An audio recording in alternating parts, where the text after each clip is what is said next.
Welcome to PM9 news. నేను మీ ఈశ్వరెడ్డి. రాష్ట్రంలో 2024లో జగన్మోహన్ రెడ్డిది అరాచక ప్రభుత్వాన్ని, ఆ అరాచక ప్రభుత్వాన్ని దింపాలంటే ఖచ్చితంగా అందరు ఏకం కావాలనేటువంటి ఒక ఉద్దేశంతో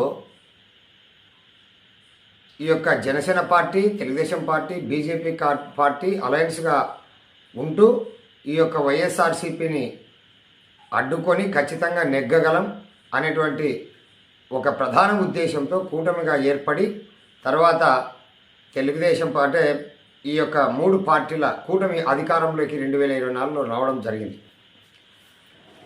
ప్రధానంగా అప్పట్లో ఒక విషయం చర్చించాల్సినటువంటి అంశం ఏంటంటే, నంద్యాలలో ఎప్పుడైతే చంద్రబాబు నాయుడు గారిని అరెస్ట్ చేశారో వెంటనే పవన్ కళ్యాణ్ పావులు కదపడం, జనసేనాని తర్వాత నరేంద్ర మోడీ గారితో మాట్లాడడం, తర్వాత ఈ పవన్ కళ్యాణ్ గారు మొత్తం చక్రం తిప్పడం జరిగినటువంటి మొత్తం స్టోరీ ఇది అందరికీ కూడా రాష్ట్ర ప్రజలకు తెలిసినటువంటి విషయమే.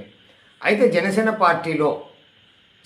పార్టీ ఇంత కీలక పాత్ర వహించినప్పుడు జనసేన షరతులు లేకుండా 21 సీటు 2 ఎంపీలు 21 ఎమ్మెల్యే సీట్లు తీసుకొని ఆ యొక్క స్థానాలను మొత్తం గెలుచుకోవడం జరిగింది.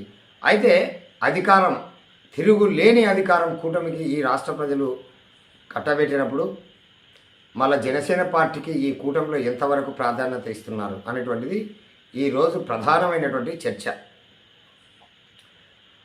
మొన్న ఇంతకంటే ఇంకొక విషయం చెప్పుకోవాల్సిన విషయం ఏంటంటే, దక్షిణాది రాష్ట్రాల్లో క్యాస్టిజం అనేటువంటిది రాజకీయాల్లో తీవ్రమైనటువంటి ప్రభావం చూపుతుందని చెప్పుకోక తప్పదు. ఉత్తరాది రాష్ట్రాల్లో అయితే మతం యొక్క తీవ్రమైనటువంటి ప్రభావం, హిందూనా, ముస్లిమా, క్రిస్టియనా, జైన, బౌద్ధ ఇట్లా మతాల ప్రభావం అక్కడుంటే, ఇక్కడ దక్షిణాది రాష్ట్రాల్లో ఖచ్చితంగా క్యాస్టిజం పనిచేస్తుంది.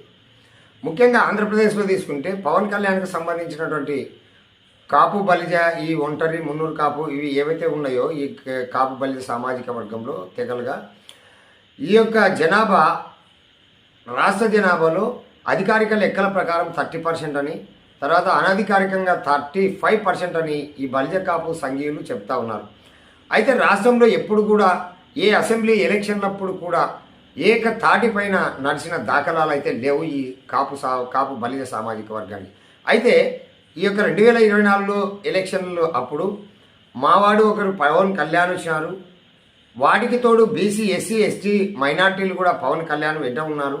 కాబట్టి ఖచ్చితంగా మా వానికి ఓటు వేయాలనేటువంటి ఒక ప్రధాన ఎజెండాతో ఈ యొక్క కాపు బలిజలు ఈ యొక్క కూటమి ప్రభుత్వానికి గంప గుర్తుగా అంటే 95% ఆ యొక్క కూటమికి వేయడం, ఈ కూటమి అత్యధిక భారీ మెజార్టీతో రావడం అనేది జరిగింది.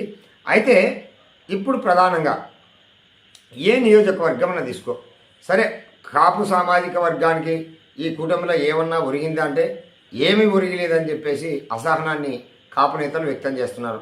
నిన్న ఈ యొక్క శ్రీకృష్ణదేవరాయల పట్టాభిషేక సందర్భంగా మైలేరి మల్లె ఆళ్లగడ్డకు సంబంధించి మా ఓట్లతోనే మీరు గెలిచారు అని బహిరంగంగానే మాకు ఖచ్చితంగా పదవులు కావాలని కళ్యాణ మండపాల విషయం ఎలక్షన్లో వాగ్దానం చేసిన విషయం.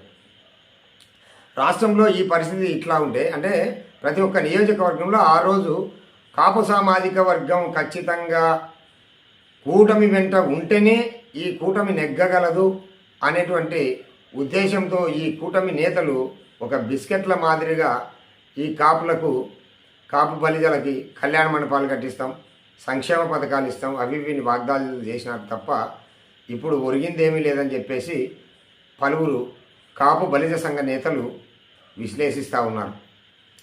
సరే, వారి వెంట ఎస్సీ, ఎస్టీ, బీసీ మైనార్టీలు బలంగా ఉన్నారు. అయితే సరే, ఏది ఏమైనప్పటికీ మళ్ళీ పవన్ కళ్యాణ్ ఈ యొక్క ఆలోచన విధానం మన కూటమి ఏర్పడింది 2029 జమిలీ ఎలక్షన్లు ఒక సంవత్సరం ముందు జమిలీ ఎలక్షన్ రాకుండా మామూలుగా జరిగితే 2029లో ఎలక్షన్లు జరుగుతాయి.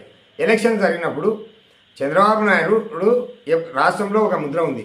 ఏది చంద్రబాబు నాయుడు ఏదన్నా కానీ అధికారం చేపట్టడం కోసం ఎవరినైనా వాడుకుంటారు, తర్వాత వదిలేస్తాడనేటువంటిది ఒక నానుడు ఉంది.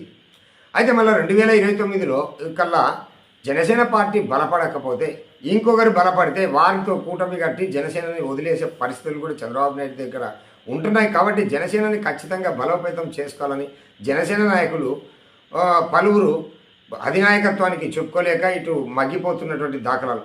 ఈరోజు ప్రధానంగా చూస్తే మన కర్నూలు జిల్లానే తీసుకుంటే జనసేన నాయకులకు ఎక్కడ ప్రాధాన్యత ఉంది? గత ఈ యొక్క ఓరకల్లు మండలంలోని పురుషుల గ్రామానికి జనసేనని వచ్చినప్పుడు ఒక జిల్లా అధ్యక్షుడిని స్టేజ్ మీదకి పిలిచిన దాఖలాలు లేవు. అంటే అంతేకాకుండా కూటమి నేతలు ఎక్కడైతే ఈ యొక్క ఉమ్మడి జిల్లాల్లో 14 నియోజకవర్గాలను తీసుకుంటే అసలు జనసేనాని ఉందా లేదా అనేటువంటి తర్జన భర్జనలు కనపడతా ఉన్నాయి.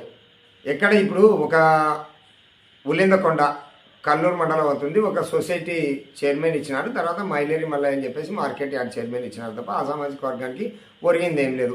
సరే పోనీ మళ్ళీ బీసీ ఎస్సీ ఎస్టీ మైనార్టీల్లో ఉన్నటువంటి జనసేన పార్టీ నాయకులకు ఏమైనా పదవులు ఇచ్చినారంటే అది లేదు. కాబట్టి ఇప్పటికైనా కూడా 2029కి జనసేనానిపై ఖచ్చితంగా కుట్రలు కూడా జరుగుతాయి. ఇప్పటికైనా జనసేనాని పవన్ కళ్యాణ్ గారు ఎవరైతే ఉన్నారో కళ్ళు తెరిచి తన పార్టీని బలోపేతం చేసుకుంటే తప్ప గతంలో ప్రజారాజ్యానికి పట్టిన గతే ఈ జనసేన పార్టీకి కూడా పడుతుందని చెప్పేసి పలువురు విశ్లేషకులు భావిస్తూ ఉన్నారు. మళ్ళీ ఏం జరుగుతుందో వేచి చూస్తూనే ఉండండి. PM9 న్యూస్, మీ ఈశ్వర్ రెడ్డి.